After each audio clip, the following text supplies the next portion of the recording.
Early in the season, in June and July, you expect what we call homegrown development in close to the United States. But that's not what happened. We had Ernesto, we had Beryl, and we had Debbie, which were more long track storms. Yeah, it was almost like a little bit of a flip of the usual hurricane season playbook, right? In terms of what we would be expecting. Typically, you had those long track and very damaging hurricanes Beryl and Debbie in the Caribbean and the United States, and of course Ernesto that caused all those problems in Bermuda up in further north in Atlantic Canada. But now we've had a couple of those storms closer in, and there's going to be yet another threat for that. So we're again had this theme of a supercharged September with more active time period returning to the hurricane season, and that's exactly what we've seen.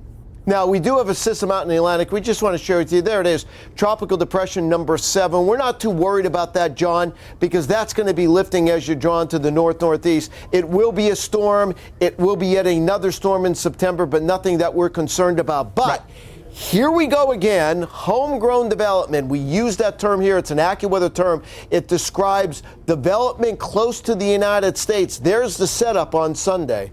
It's a classic setup in that there's an area of high pressure across the northeast, which is a atmospheric traffic jam that is going to have these slow-moving disturbances off the Carolina coastline that we think can consolidate and produce a rainstorm, perhaps a tropical rainstorm, and that can move toward the Carolina or mid-Atlantic coast here as we head into early next week.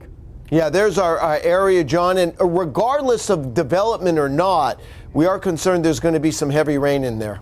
That's correct. That whole area, really from portions of the upstate of South Carolina through southern Virginia, may even be further north depending upon the storm track. Significant, persistent rainfall, flooding concerns, and this can also evolve into a tropical storm landfall. All right, AccuWeather Chief Meteorologist Jon Porter. John, thanks for joining us.